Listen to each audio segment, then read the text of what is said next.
Bien, esta charla se llama Educar en Positivo y ¿por qué lo llevo hacia la influencia en el neurodesarrollo? Bueno, básicamente porque soy neuropsicóloga y me encanta, ¿no? A mí me encanta cómo podemos encontrar que dentro de todo lo que nosotros hacemos y dentro de todo lo que es importante, ¿no? en la educación de nuestros hijos, existe un sustrato y ese sustrato es lo que podemos trabajar sobre ese sustrato, ¿sí?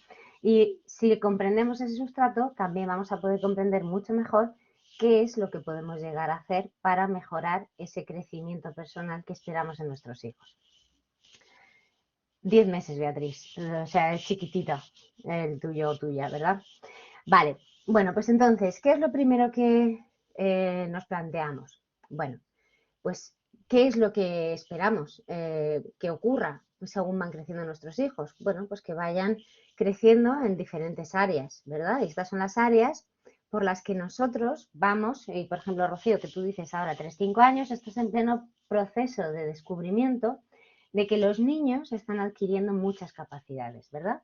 Estas capacidades, los psicólogos las solemos dividir en estas 5 grandes áreas. El área cognitiva, que sería la que nos permite llegar a comprender y relacionarnos, ¿no? Y adaptarnos con el medio para poder dar respuesta a lo que nos exige y nos pide el medio, ¿sí? Es decir, comprender qué es lo que pasa, razonar con él. El área motora, que es la que me va a permitir moverme, organizarme, coordinar mis movimientos, ¿sí? Para dirigir mi conducta hacia algo, como por ejemplo puede ser coger un vaso, ¿vale? Comunicarme y entonces a través de la comunicación pues soy mucho más capaz de adquirir conocimiento y también de conocerme a mí mismo, porque a través del lenguaje es con lo que yo voy a expresar cómo me siento, ¿sí? No lo expreso con colores, no lo expreso con movimientos. El momento en el que nosotros realmente somos capaces de entender qué nos pasa es cuando lo ponemos en palabras, ¿no? Y de hecho eso vamos a ver, o lo que vamos a debatir hoy un poco, es que eso es muy posible que nos cueste, no solamente a los niños, sino que también nos cuesta a los adultos, ¿no? Luego tenemos el desarrollo socioemocional, que es básicamente de lo que vamos a hablar en esta charla, ¿no? Cómo podemos fomentar y potenciar ese desarrollo socioemocional de una manera adecuada, a través de cómo actúe yo con este niño, ¿no? Con este niño que es mi hijo. Y cómo eso puede llegar a repercutir en que posteriormente mi hijo tenga, bueno, pues una mayor capacidad para enfrentarse a aquello que ocurre en el medio, ¿vale? Y eso que ocurre en el medio va a requerir de todas las áreas del resto de áreas, ¿no? De la cognitiva, de la motora, la comunicación, etcétera, etcétera.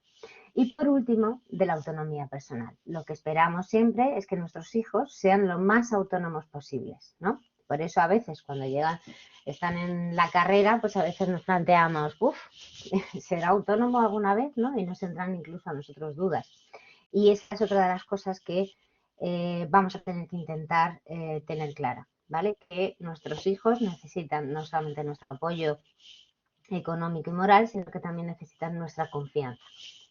Entonces, digamos que esto es lo que nosotros esperamos, esto es lo que va a ocurrir, ¿vale? Que desarrollemos todas las áreas, todas estas áreas en nuestra conducta. Pero claro, nos preguntamos, ¿cómo podemos ayudar a que nuestros hijos crezcan mejor? ¿Verdad? Todos vosotros, o bueno, en función de la edad de vuestros hijos, habéis ido viendo, pues por ejemplo, que vuestros hijos de repente, antes, ¿no? A lo mejor un hijo chiquitito pues no era capaz de agarrar este vaso. Y sin embargo, veis que de repente es capaz de agarrarlo, ¿no? Es decir, ha pasado un tiempo en el que algo ha ocurrido y ha ocurrido en el fondo de una manera natural. Pero ¿puedo hacer yo algo para que ese crecimiento, esas habilidades que adquiere, las pueda adquirir de una mejor manera o más rápida? Bueno, pues hay cosas que vamos a poder fomentar que adquiera mejor y antes, y hay cosas que van a ocurrir cuando tengan que ocurrir, ¿vale? Y eso es lo que quiero que veamos, ¿sí? Va a haber un periodo, hay una serie de procesos que son madurativos y hay otra serie de procesos que sí que van a poder sí que van a depender de cuál sea la experiencia que ellos tengan. Y ahí es donde voy a poder entrar yo, ¿sí? Entonces, eso, cuando nosotros nos preguntamos cómo podemos ayudar a nuestros hijos a crecer mejor, lo que tenemos que preguntarnos es, ¿realmente ante esto yo puedo hacer algo?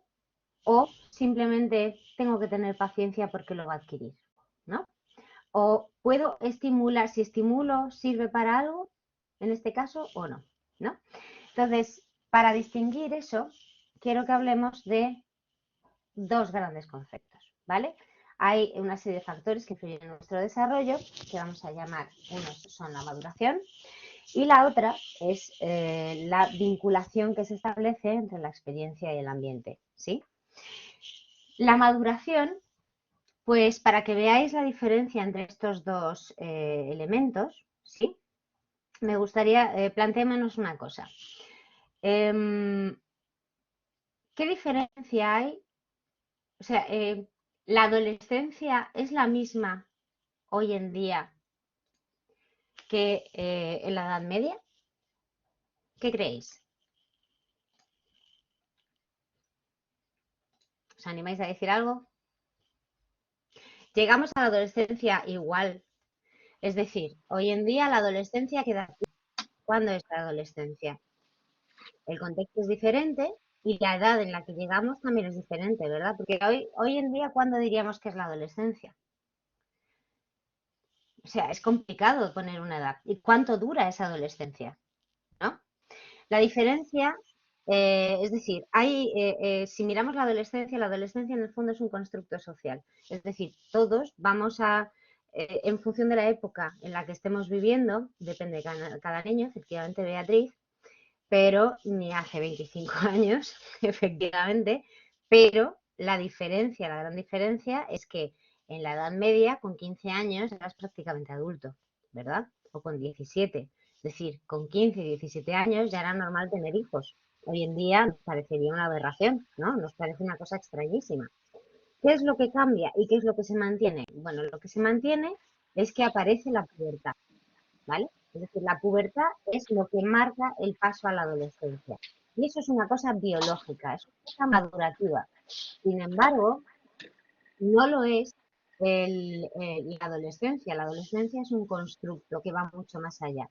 Y la adolescencia hoy en día, el cómo vivamos esa adolescencia, va a depender completamente de cómo sea nuestra relación con el contexto, ¿vale? Y con el ambiente.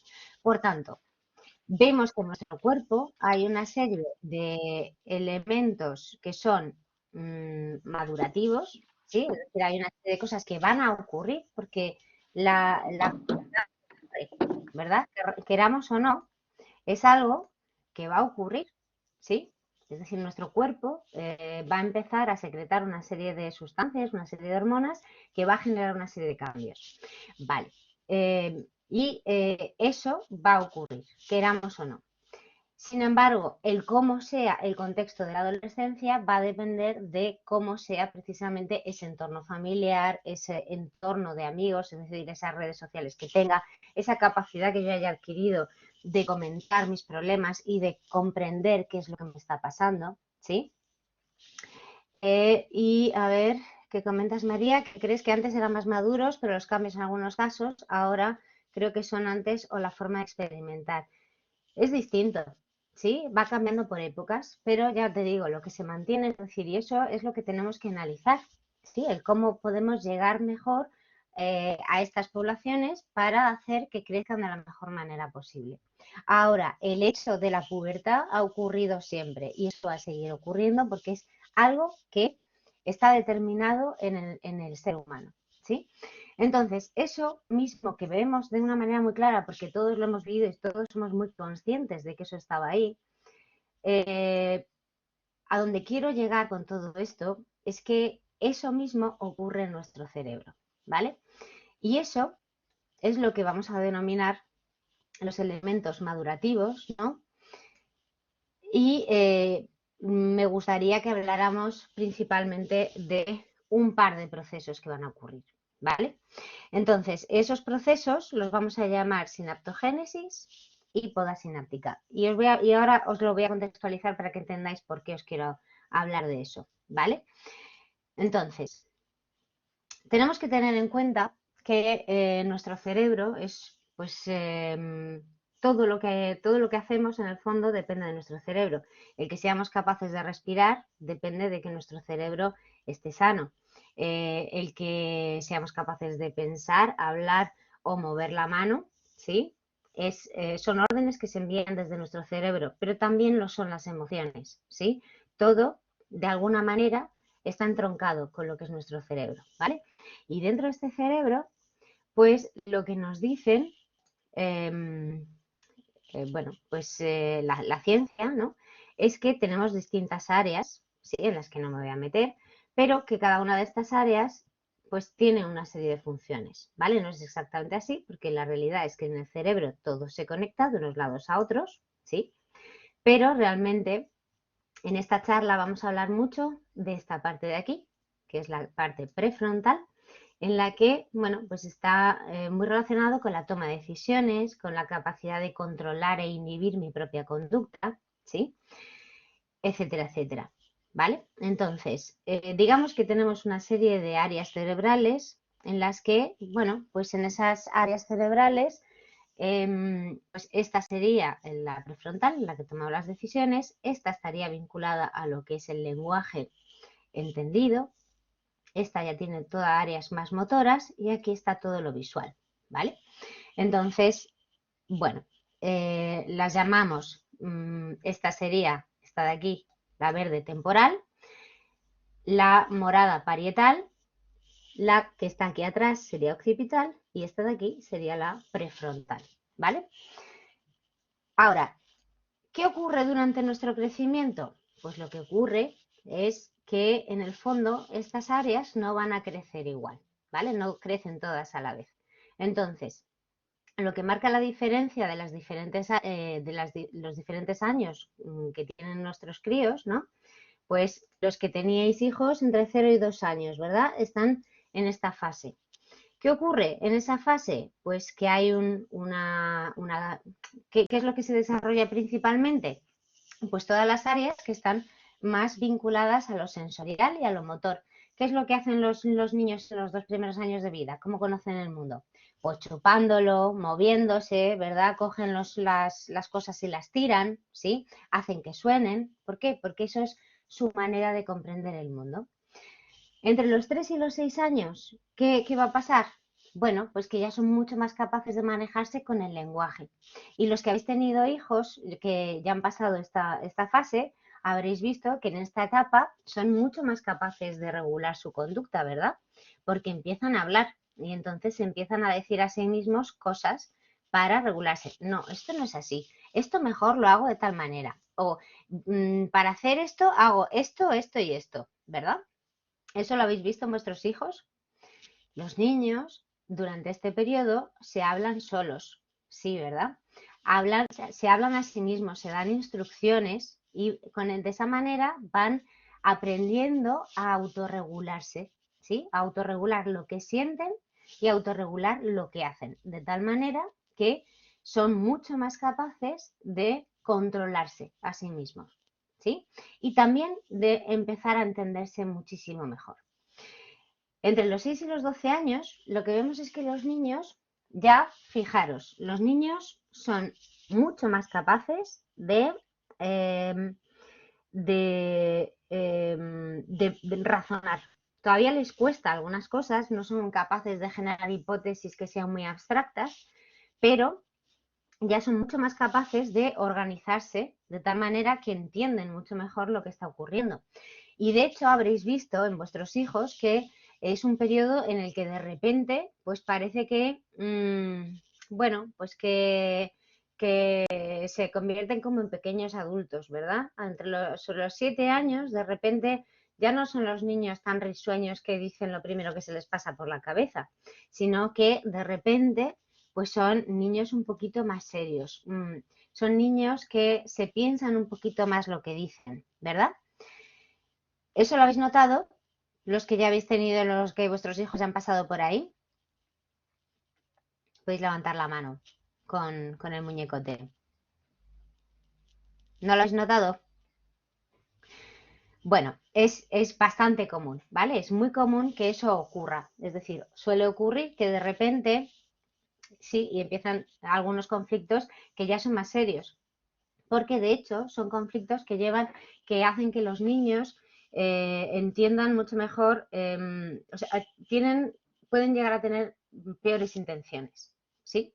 Porque ya entienden mucho mejor bueno, lo que es la intencionalidad humana, ¿no? Entonces, bueno, está ahí. Y por último, tendríamos la etapa de los 12 años, mucha diferencia entre los 6-7 y a los 11-12, claro. Ahí hay una diferencia, Montserrat, muy grande, ¿no? Porque a los 6-7 están justo en ese cambio, en ese momento en el que pegan el salto, ¿verdad? De haber sido unos niños que les costaba mucho entender cosas y ahí justo hay un cambio en su manera de comprensión que se cristaliza entre los 6 y los 7 años. Y claro, van asentando esa forma de comprender el mundo poquito a poco y se hace mucho más complejo su forma de pensar, su pensamiento, ¿no? Entonces, por último, entre los 12 años y la adolescencia, ¿qué es lo que ocurre? Bueno, pues fijaros, aquí son los 12 años, ¿vale? Esta gráfica que tenemos aquí, en realidad, estas curvas son curvas de cortezas cerebrales, ¿vale? Porque ese cerebro que os he enseñado antes, ¿qué ocurre cuando nosotros nacemos? Pues que nace un poco sin hacer. Viene, digamos, como las piezas de IKEA, sí, pero todavía está sin montar del todo. Entonces, ¿cómo somos capaces de montar ese cerebro IKEA? Pues gracias a las experiencias que nosotros tengamos con nuestro entorno, ¿sí?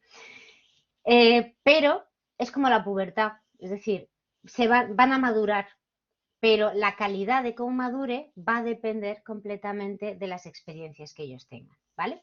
Entonces, si os fijáis, esta línea roja que aparece aquí, que es la corteza prefrontal, fijaros, aquí en realidad os pone hasta los 16, pero en realidad es hasta los 20-22 años que esa corteza se sigue desarrollando. Y el hecho de que no esté del todo desarrollada todavía, esto es lo que hace que los adolescentes, bueno, pues sean quizá un poco más contestones, que les guste más, bueno, que tengan la necesidad de probar experiencias nuevas, de que les cueste más, pues a veces tomar decisiones, ¿no?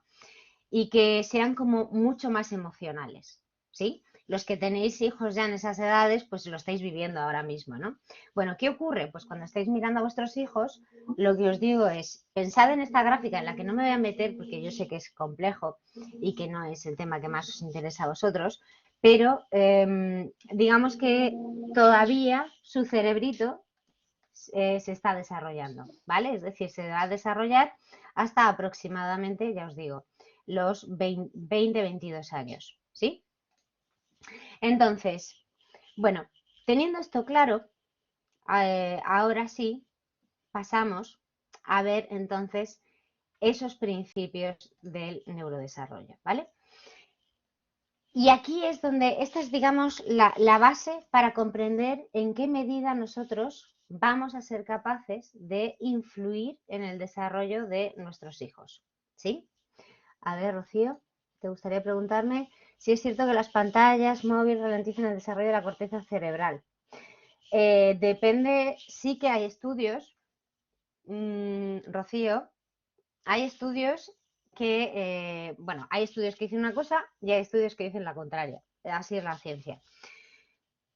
Lo que no quiere decir que esté mal hecho, ¿eh? Lo que pasa es que parece que las pantallas, el uso de pantallas en los primeros años de vida no se recomienda. Y no se recomienda ¿por qué? Pues porque precisamente el mantener la atención, el no poder aburrirse, porque está continuamente siendo estimulado, etcétera, etcétera, hacen que no sea capaz de comprender lo que es la frustración y no tenga la capacidad de centrarse en las cosas que se tiene que centrar, ¿vale? Entonces parece que sí que es algo contraproducente en los primeros años de vida, pero luego utilizado de una manera adecuada sí que se puede, sí que sirve y mucho, ¿no? Pero tiene que ser utilizándolo como herramienta educativa. A ver quién ha levantado la mano. ¿Alguien ha levantado la mano o nadie quería? Sí, ¿no? Vale. De acuerdo. Entonces, eso también es un tema apasionante, pero bueno, que excede un poco lo que íbamos a ver, ¿no? Porque tiene todo un sustrato también neuropsicológico que es súper interesante. Bien, entonces, como os decía, lo que vamos a ver ahora, y de hecho, para que entendáis un poco cómo todo lo que es el ambiente va a ayudarnos a que ese cerebro se desarrolle de la manera adecuada, es importante que conozcáis estos dos grandes principios, ¿vale? Hay muchos más principios del neurodesarrollo que, digamos, que hacen que tengamos un mejor o peor desarrollo, ¿sí? Pero estos dos principios yo creo que para vosotros son los fundamentales porque os van a hacer comprender por qué es importante que las experiencias que tengan sean buenas, ¿sí? Es decir, que cuidemos las experiencias, que cuidemos esas primeras experiencias y que cuidemos el que repitan esas buenas experiencias, sobre todo en determinados periodos de la vida, ¿sí? Entonces, el primero de ellos es la sinaptogénesis. ¿Qué es la sinaptogénesis? Bueno, la sinaptogénesis, supongo que a todos os sonará lo que es una neurona, o sea, neuronas sabéis qué es, y os sonará lo que es la sinapsis. La sinapsis es el modo en el que unas neuronas conectan con otras, ¿no? Entonces, esa conexión nosotros la llamamos sinapsis, ¿sí? Sinaptan entre sí. ¿Qué es lo que ocurre con la sinapsis? Bueno, pues que lo que hace una sinapsis es un aprendizaje, ¿vale? Imaginaros, ahora mismo, es decir, cuando erais pequeños seguro que hubo algo que os costó muchísimo aprender, ¿verdad? O algo que aprendisteis a la primera. ¿Qué ocurrió en ese momento? Bueno, pues que había una serie de neuronas, ¿sí? Que con ese aprendizaje conectaron, ¿vale? El aprendizaje en el fondo es algo tan sencillo y tan complejo como que una serie de neuronas de nuestro cerebro conecten entre sí, ¿vale? Y eso es a lo que en el fondo, de una manera muy simplona, pero de hecho reduciéndolo a lo que realmente es, a lo que es la base del aprendizaje, es eso, neuronas que sinaptan entre sí. Entonces, ¿qué ocurre? Pues que cuando nosotros nacemos con un montón de neuronas, ¿sí? Y algunas de ellas ya están conectadas, poquitas, ¿no? Porque ya una vez que cuando estamos en el vientre de nuestra madre, ya tenemos algunos aprendizajes, ¿sí? Y esos aprendizajes, bueno, pues por ejemplo son a reconocer la voz de nuestra madre, ¿sí? Es algo que ya se sabe que un mes antes de nacer, los bebés, incluso antes de un mes, los bebés ya reconocen la voz de su madre, ¿sí?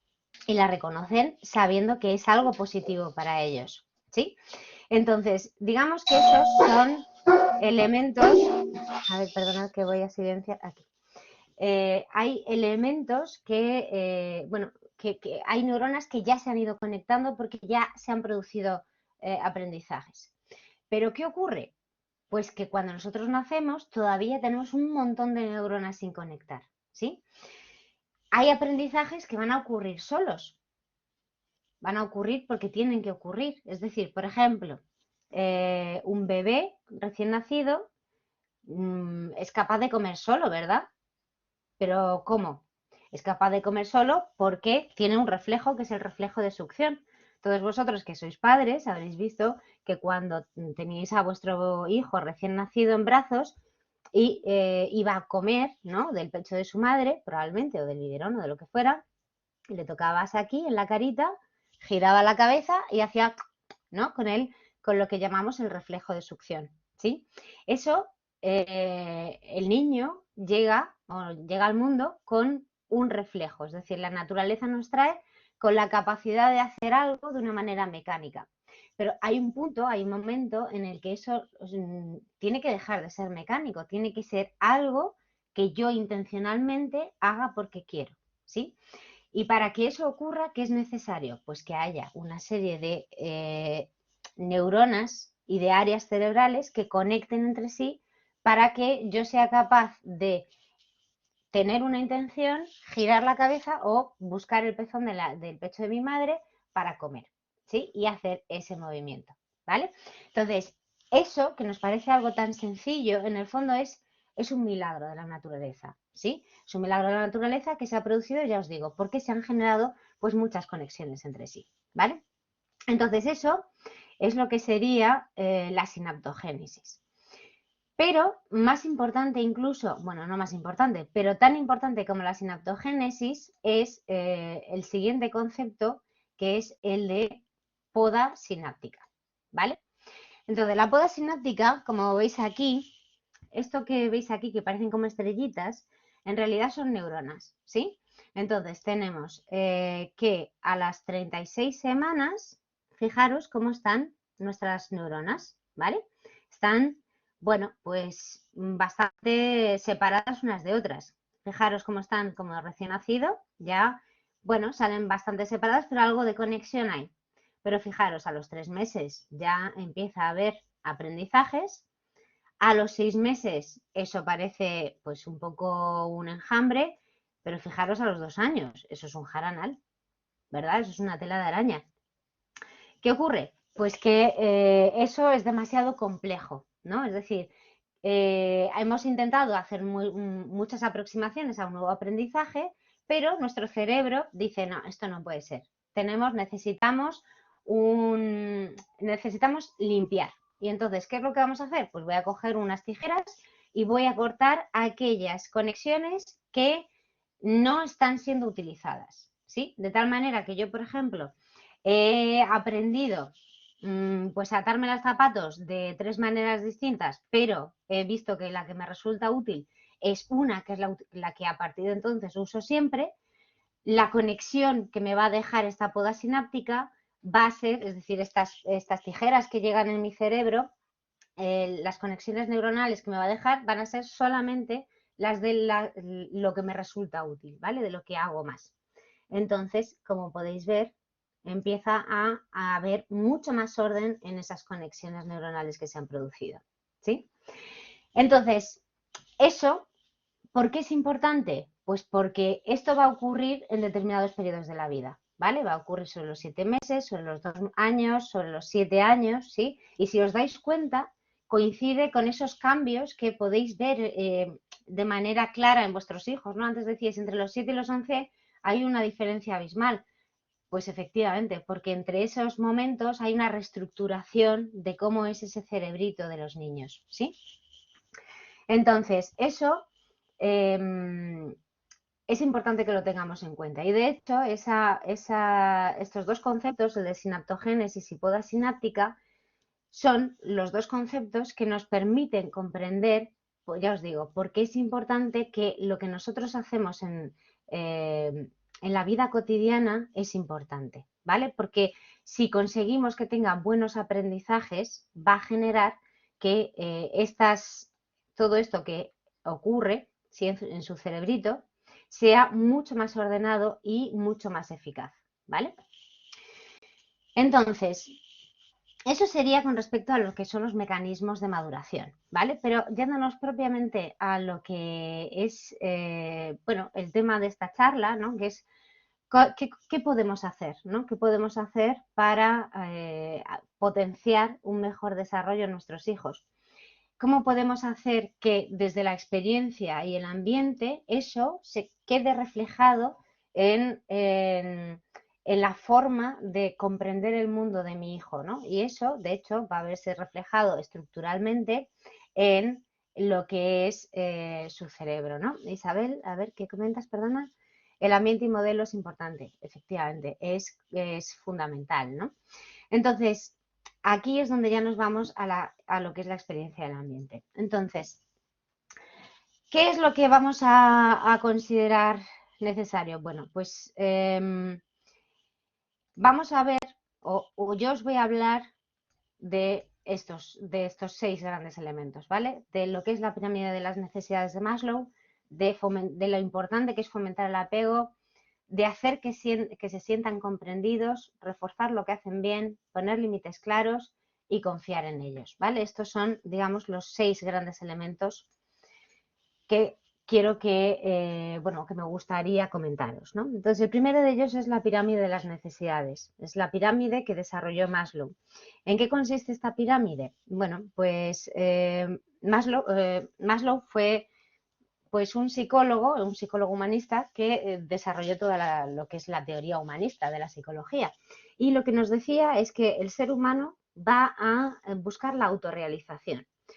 Vamos a intentar siempre ser felices, eficaces, vamos a buscar siempre lo mejor. ¿Por qué? Porque está en nuestra naturaleza y tenemos las habilidades y las capacidades para hacerlo. Pero, ¿lo conseguimos siempre? No. Para conseguirlo, según Maslow, es necesario que tengamos una serie de necesidades cubiertas, ¿sí? Es decir, lo primero es tener cubierta nuestra salud física y psicológica. Si eso no está así, es decir, eso está en la base de la pirámide. Si lo veis, está aquí, ¿no? Ahora mismo, por ejemplo, en Ucrania, esto no se está cumpliendo, ¿verdad? Y eso, bueno, o en cualquier población que haya riesgo de pobreza, tampoco, ¿sí? Entonces, estos niños que crecen en un ambiente en el que esto no se cumple, lo que ocurre es que van a estar tan preocupados por conseguir cubrir sus necesidades que no van a poder gastar esos recursos que se necesitan para poder llegar a la autorrealización en otra cosa en que no sea la supervivencia, ¿sí? Entonces, esta pirámide de Maslow, que es interesantísima, lo que nos dice es que en la base de todo está la salud, luego está la seguridad, luego las relaciones sociales, que son fundamentales porque las redes sociales lo que nos permiten es, bueno, pues tener gente que nos ayude ante determinadas situaciones problemáticas, la autoestima, sí, y el reconocimiento, y finalmente aquello que queremos hacer, ¿vale? Y entonces, ¿qué es lo que necesitan los niños para esto? Bueno, pues lo que necesitan es explorar, ¿no? Ser capaces de explorar el ambiente, ¿no?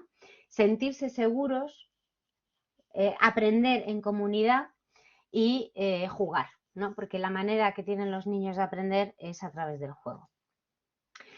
Entonces, el segundo elemento fundamental, es decir, eso es, digamos, como la base de lo que se necesita, pero el segundo elemento fundamental es fomentar el apego y el vínculo, ¿sí?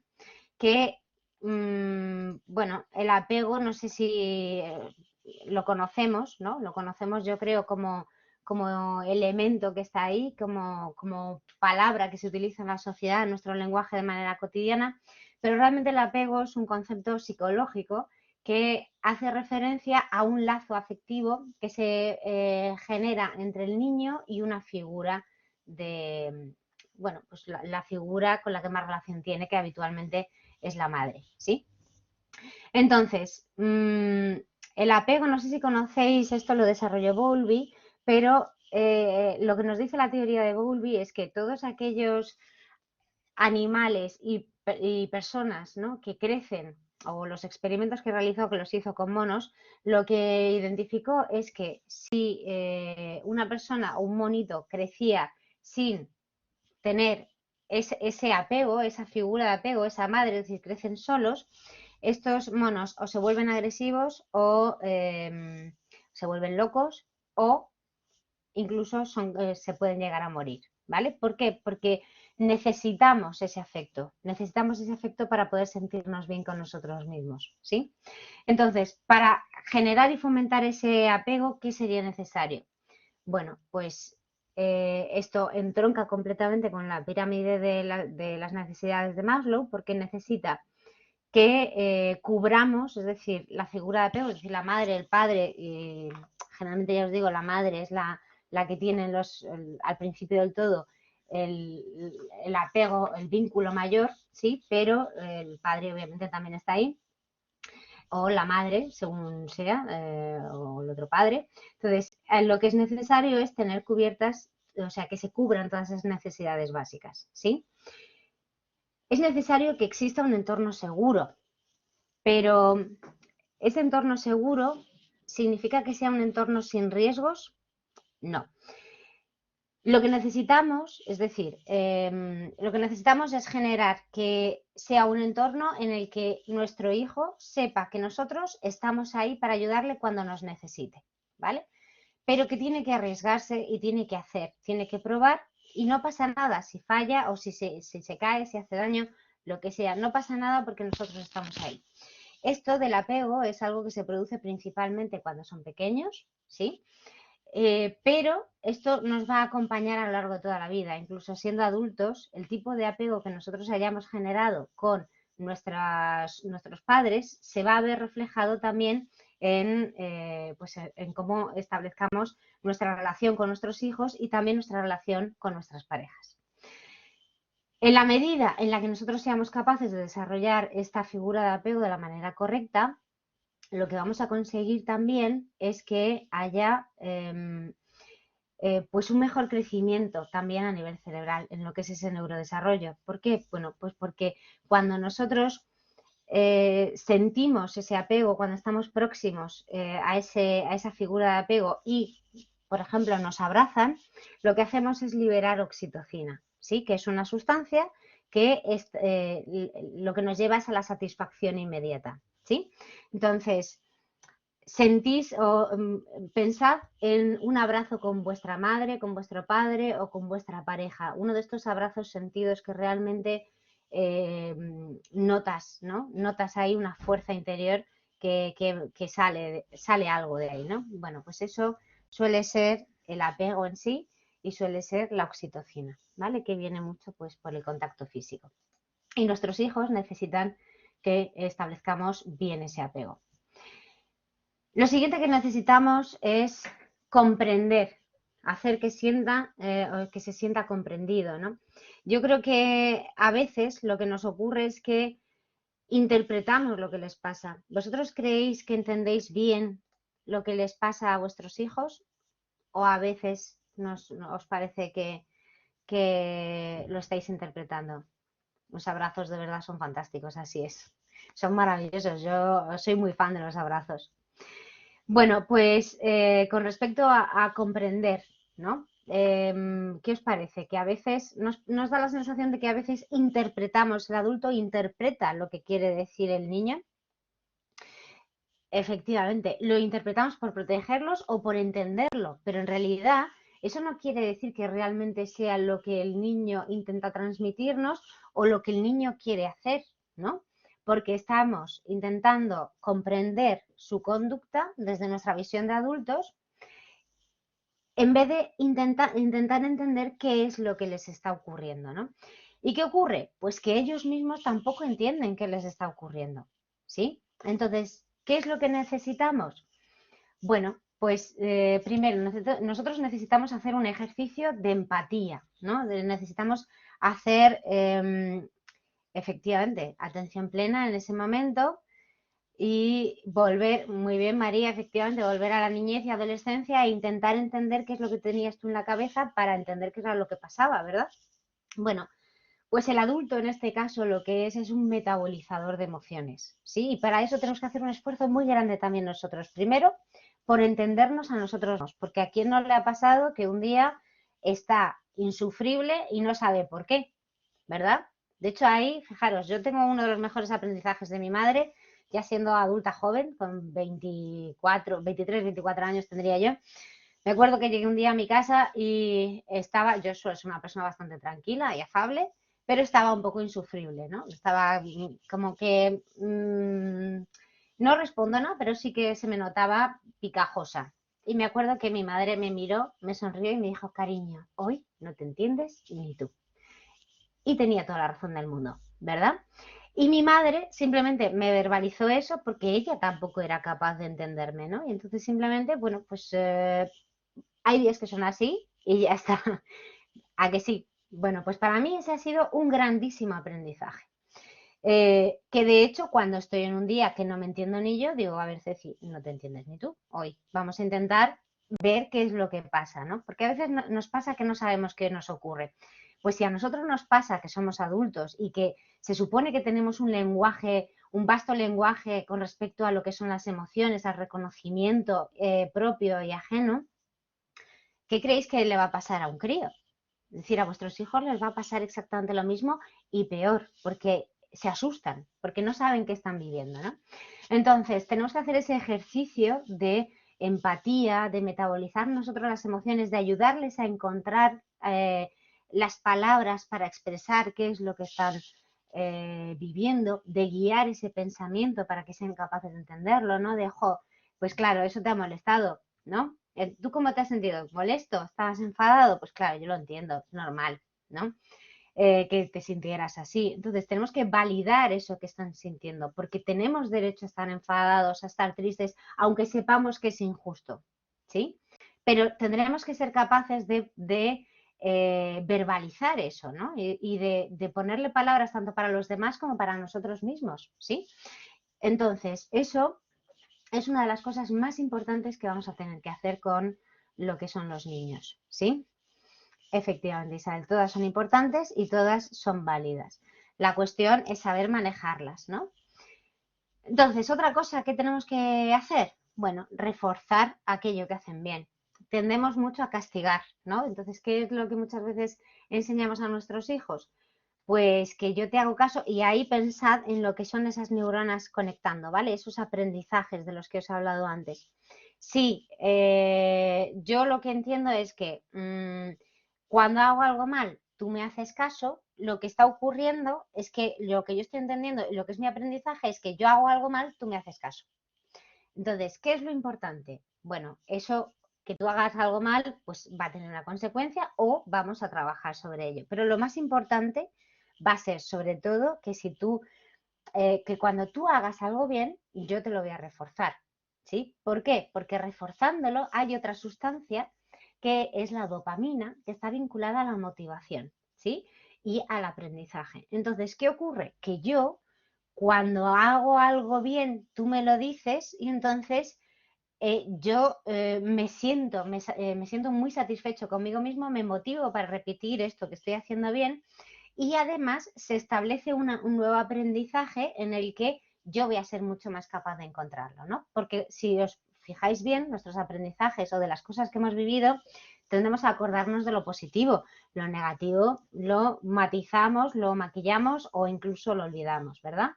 Entonces, en el fondo también estamos potenciando lo que es el establecimiento de una memoria, que nosotros llamamos episódica, una memoria adecuada, ¿sí? Que le ayude también a tener mucha más congruencia con, bueno, pues con lo que realmente pasó, ¿no? Entonces, lo que yo recomiendo es, o sea, minimizar el castigo, aunque evidentemente en ocasiones hay que hacerlo, ¿no? Sobre todo quitando cosas que le gusten, pero sobre todo reforzar, ¿vale? Reforzar. Y ese reforzar es que sea social, en la medida de lo posible. Hay veces que se puede dar algo material como un caramelo, un regalo, lo que sea, pero sobre todo social. El abrazo, el reconocimiento, el decir muy bien o el qué orgullo, ¿no? Eso es infinitamente más potente que el dar un caramelo o el dar un regalo. Y la otra cuestión que tenemos que tener clarísima con respecto a lo que necesitan nuestros hijos para que tengan una buena conducta es que nosotros actuemos de manera congruente. Uno de los mayores porcentajes de aprendizaje se producen gracias a lo que es el aprendizaje vicario. ¿Sí? El aprendizaje vicario es el aprendizaje por observación. Y eso, nosotros estamos predeterminados genéticamente precisamente para tener este tipo de aprendizaje. Tanto es así que tenemos unas neuronas que son específicas para aprender a través de lo que yo observo, ¿vale? Yo observo, sobre todo en temas motores, yo observo a una persona caminar y mi cerebro está interpretando toda esa información de tal manera que hay una serie de neuronas que ya me está diciendo qué es lo que tengo que hacer para ser capaz de caminar, ¿vale? Entonces, lo que nosotros hagamos es fundamental, porque eso estará en la base de lo que ellos después quieran hacer, ¿sí? Bien, y luego, otra cosa fundamental, hay que poner límites, ¿sí? Queremos educar bien, haciendo que se sientan bien, pero que se sientan bien no es decirles a todo que está bien, no, hay que poner límites, pero hay que ponerlos pues de la manera más cariñosa que se pueda, ¿sí? Pero siendo firme y explicándole el porqué de ese límite, ¿no? Los límites, yo creo que para mí existen distintas formas de poner límites. Podemos poner límites muy estrictos, de tal manera que enseguida entran en conflicto con esos límites que les hemos puesto, porque no les dejamos margen, ¿no?, de estar un día un poquito más inquietos.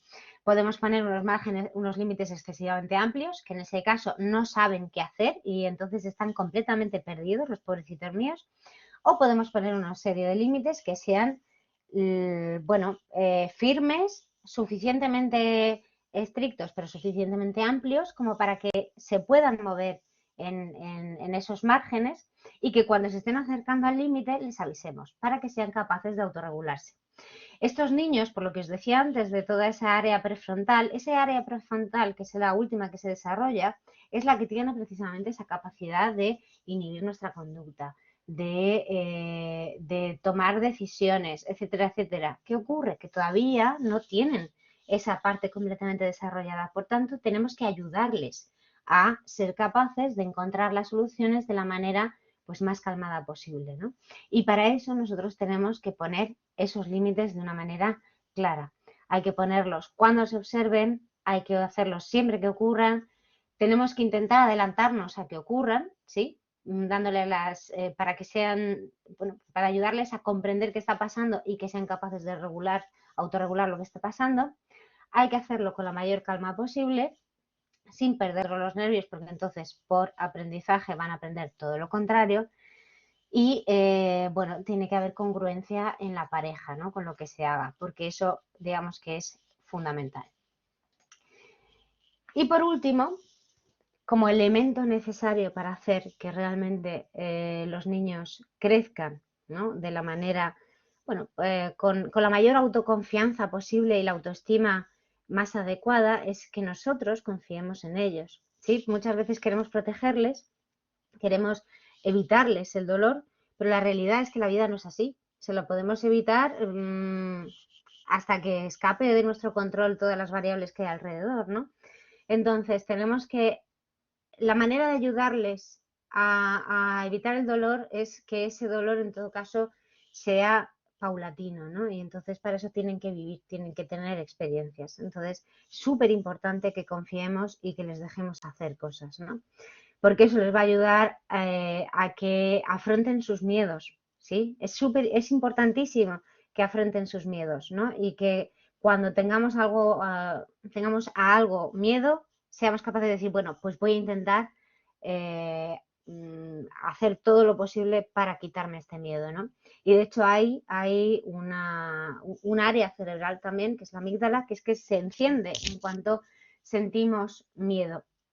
¿Y qué ocurre? Que necesitamos tener estrategias de decirme a mí mismo, bueno, tengo miedo, pero no pasa nada, tengo que ser capaz de superarlo, enfrentarme a él y hacerlo, ¿no? Entonces, todo eso, para ser capaz de hacer todo eso, necesitan que nosotros estemos ahí con ellos, que les demos ese apoyo, ¿sí? Que les demos bueno, tengan nuestro hombro ahí para apoyarse en caso de que se caigan, de que realmente haya algo que sea doloroso. Y María, comentas darles herramientas para aprender a caminar por la vida. Así es, ¿no? Es decir, que tienen que caminar ellos, pero sabiendo que vosotros estáis a su lado, ¿no? Entonces, si confiamos y les dejamos hacer, aunque a nosotros nos cueste, y eso es un trabajo que tenemos que hacer con nosotros mismos, van a ser capaces de explorar sus límites, va a afianzar muchísimo la relación que tengan con nosotros, ¿no? Se va a fomentar esa toma de decisiones adecuada, porque les vamos a ayudar también, ¿no? Es decir, ¿qué decisión quieres tomar? ¿Qué es lo que quieres hacer? Vamos a pensar los pros y los contras, ¿no? Les damos estrategias para pensar en qué tienen que hacer. Va a permitirles algo fundamental que hoy en día lo estamos perdiendo, que es trabajar la frustración. Yo os lo digo porque es de lo primero que en la mayoría de las veces que tengo que trabajar en clínica con niños lo primero es trabajar la frustración, porque vienen con una frustración muy bajita, y también les va a permitir potenciar su autoeficacia. Se van a sentir mucho mejor consigo mismos y eso va a repercutir completamente en su autoestima y en lo que se sientan capaces de hacer, ¿no? Y Isabel, ¿has intentado llevar alguno de estos elementos a cabo con tu hija? Y hoy te dice que no me hagas caso si doy alguna respuesta incorrecta, ¿vale? Vale. Bueno, muy bien. Entonces, eso es lo importante, ¿no? Estar en plena adolescencia, sí. Sí, pero eso es lo importante, que también tenga la confianza como para decir eso, yo creo, ¿no? Entonces, bueno, ¿cómo se puede trabajar la tolerancia a la frustración? Ejemplos, puf, eso sí. Si me dejas en un segundín, Montserrat, cierro esto y nos ponemos ya con las preguntas, ¿vale? Entonces, bueno, estos son los 6 grandes elementos que os digo, ¿vale? Es decir, tener en cuenta las necesidades. Una vez que está todo cubierto, podemos empezar a pensar en la autorrealización. Apego es fundamental. En la medida en la que haya un apego seguro, nuestros hijos, desde pequeños hasta los adolescentes e incluso nosotros ya como adultos, vamos a no tener miedo a explorar, a intentar conocer lo que hay a nuestro alrededor, porque sabemos que si algo pasa, si hay algo que no funciona, hay algo que no está bien, siempre voy a tener a mis padres ahí como para pedirles ayuda, ¿no? O simplemente un abrazo o que me comprendan. Y eso es lo que enlaza, ¿no? Es decir, es necesario que se sientan comprendidos, ¿no? Que les ayudemos a saber que pase lo que pase, aunque tengan pensamientos a lo mejor en un momento mezquinos, nosotros estamos ahí y lo entendemos porque estas cosas ocurren, ¿no?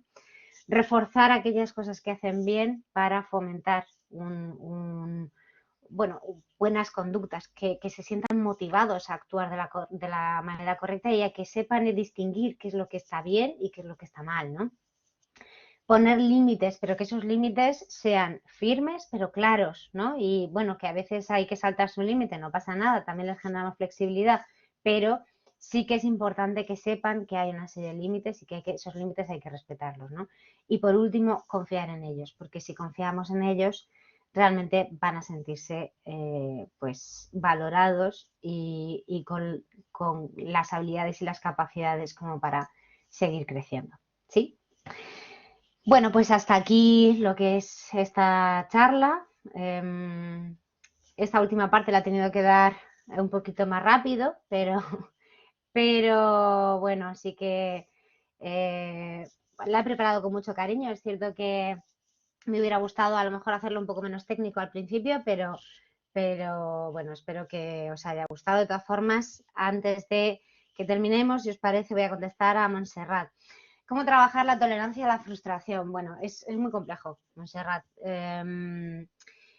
¿Cómo lo trabajo yo? Pero claro, al final bueno, ese es mi trabajo cuando estoy en todo lo que es terapia, ¿no? En función del niño. Hay que ver qué es lo que le frustra, qué es lo que no, qué herramientas tiene, qué es lo que podemos hacer cuáles son sus puntos débiles, ¿no? Y a partir de ahí, frustrarle. Hacer que se frustre, es decir, primero trabajar esas herramientas que le permiten regular, ¿sí? El regularse a sí mismo y después ir graduando la frustración, es decir, ir haciendo que se frustre y que maneje las herramientas, se frustre y maneje las herramientas y todo eso pues de la manera más natural posible, ¿no? Es decir, haciendo esto, no os voy a mentir, yo me he visto alguna vez con juegos tirados por los aires y tener que mantener la tranquilidad y ponerme pues a hacer cosas que sabía que le podían gustar a los críos con los que estaba trabajando, bueno, en sesión individual, ¿no? Pero con el que estuviera trabajando en ese momento e ir haciendo hasta que él mismo se va acercando poco a poco porque sabe que hay algo porque está luchando consigo mismo, ¿no? Entonces luego hay que ayudarle a poner en palabras lo que ha sentido y que conecte esas emociones que no puede controlar todavía con la comprensión y para eso hay que ir poniendo en palabras todo eso que está viviendo, ¿no? Ya te digo, es complejo. En realidad lo hacemos de manera natural muchas veces, pero cuando lo quieres hacer para trabajarlo específicamente, pues es complejo, pero es muy bonito. Cuando consigues ayudar a un crío a que se autorregule mucho mejor, a que sea capaz de frustrarse sin dolor. Muchas gracias, Javier. Pues entonces es realmente mucho más bueno, es muy, muy agradable para todos nosotros, ¿no? Muy bien, pues no sé si alguna queréis alguna pregunta más. A ver, Montserrat, ¿alguna recomendación de alguna publicación sobre el tema? Muchas gracias, Montserrat. Acerca de la frustración, no, la verdad es que no te sé decir así nada en específico, pero sí que hay muchas publicaciones o mucha divulgación, ¿no? de cómo trabajar un poco en positivo. Pues, probablemente el mayor exponente ahora mismo, de hecho, eh, yo voy muy en esa línea, ¿no? Es Álvaro Bilbao, que quizá es ahora mismo es el divulgador de este tema, aunque es un tema del que ya se lleva hablando tiempo, pues es ahora mismo un divulgador de todo de todos estos conceptos. Marian Rojas también tiene algunos, es decir, hay bastante divulgación en todo este sentido ahora mismo de cómo trabajarlo. Y bueno, no sé si me queréis comentar alguna, sí, alguna pregunta más, así que queréis hacerme. ¿No? Bueno, pues ha sido un verdadero placer estar esta tarde con vosotros y bueno, muchas gracias a vosotros por estar ahí. Cualquier cosa que necesitéis, mi email estaba en la presentación, pero os lo paso por aquí. Eh, Cualquier cosa que necesitéis podéis contactar conmigo en este email y bueno, pues ya os digo, un placer. Me alegro mucho de ver a tanto padre y a tanta madre interesado, ¿no? en conocer cosas y de todo esto y que vayamos mejorando un poco entre todos. Yo también aprendo mucho de estas charlas, así que gracias a todos y disfrutad de la tarde y de vuestros hijos, que seguro que están por ahí revoloteando, incluso los adolescentes.